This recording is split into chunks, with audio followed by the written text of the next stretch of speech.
Now, a sporting riddle for you. Yeah, it features pilots, but the pilots don't fly. Ooh, like and it. yet the vehicles they operate travel by air. Very good. Got it? OK, time is up, I'm afraid. We're talking about the weird and very wonderful sport of hovercraft racing. And the World Championships are being held in our region for the very first time at Towcester in Northamptonshire. Donovan Blake has this report.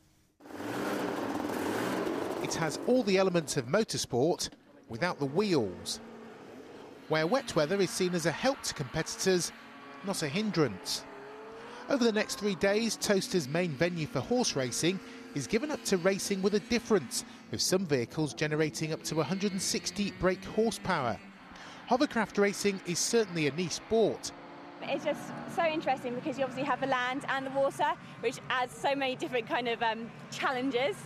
And danger as well. Yeah, possibility for It is a lunatic sport, and but we're all weekend warriors. We're normal people that have normal jobs just like everybody else, that we have a chance to fly without having a pilot's license. Principally we do it because it provides a great technical challenge, and that's our interest, plus the camaraderie. I mean, it's obviously we end up with so many international friends. This is the 10th Hovercraft Racing World Championships, attracting pilots from 18 nations. Today was practice and qualifying for 6 classes, including these beasts, Formula 1, capable of reaching 90 miles an hour. The sport reaches to all ages too. On the left here, the oldest pilot, Bill Baker, who's 68 and from Banbury in Oxfordshire. The youngest pilot, Oscar Hall, from Stockholm in Sweden, is just 11. My competitors, one of them has just broken his arm, so it's pretty dangerous. Yeah. Does that worry you at all? What? Does that worry you? Does that scare you? Not very much.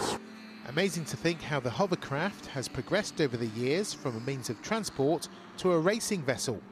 The first hovercraft was built in 1956 by Christopher Cockerell at Somerleyton in Suffolk. In 1959, a hovercraft made the first ever crossing of the English Channel. And hover technology can be found in many garden sheds in the form of the hover lawnmower.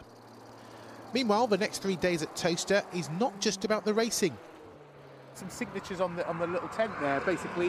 Where they come from and who are they? Are they people back home sort of supporting you? Or Oh, no, actually it's a new idea where we're getting everyone here, including yourself, to sign it, so as a memento.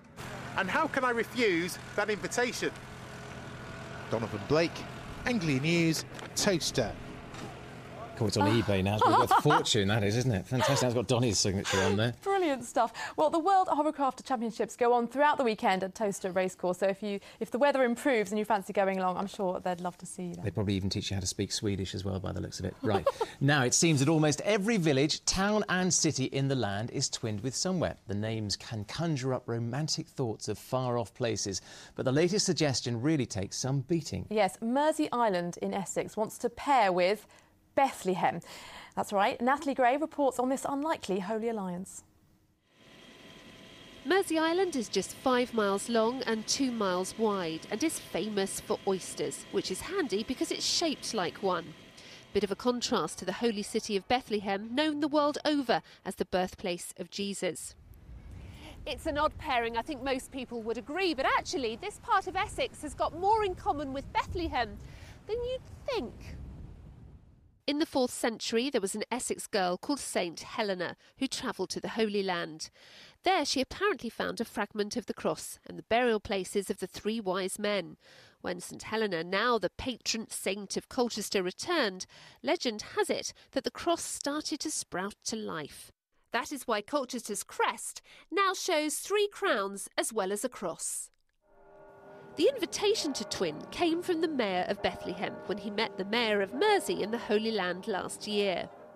We can offer them friendship, we can offer them an interest in their situation, we can offer them opportunities for their youngsters to come here and meet youngsters from all over the world, not just from this part of the world where we are quite well known for our hospitality. That's why we think it's a good thing. The Anglican Bishop of Colchester says twinning would bring benefits either to Mersea or Colchester, which some argue would be a better twin.